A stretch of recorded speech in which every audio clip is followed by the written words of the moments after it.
શું તમે તમારા પ્લાનેટ એટલે કે ગ્રહ વિશે જાણવા માગો છો? તો તમારે તમારા જન્મ તારીખનો સરવાળો કરવાનો છે.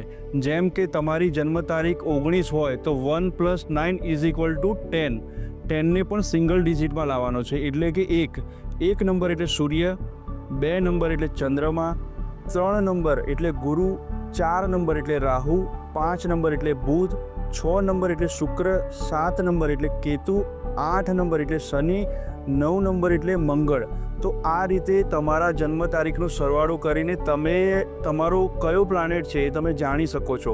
અને આના બેઝ ઉપર ન્યુમરોલોજી આધારે તમારે કયા કલરના કપડાં પહેરવા જોઈએ એ પણ તમે જાણી શકો છો. અત્યારે મારા પાસે જે ક્લાયન્ટ આવે છે મને પૂછે છે કે મારે કયા કલરના કપડાં કયા દિવસે પહેરવા જોઈએ, તો તમે આના બેઝ ઉપર તમે નક્કી કરી શકો છો. જેમ કે સોમવાર એટલે શંકર ભગવાનનો દિવસ છે, ચંદ્રમાનો દિવસ છે, તો સોમવારે તમારે સફેદ વસ્ત્ર પહેરવા જોઈએ. મંગળવારે તમારે રેડ કલરના કપડાં પહેરવા જોઈએ. બુધવારે તમારે ગ્રીન કલરના કપડાં પહેરવા જોઈએ.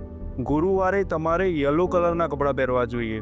અને શુક્રવારે તમારે સફેદ, પિંક એ કલરના કપડાં પહેરવા જોઈએ. અને શનિવારે તમારે બ્લુ અને બ્લેક કલરના કપડાં પહેરવા જોઈએ.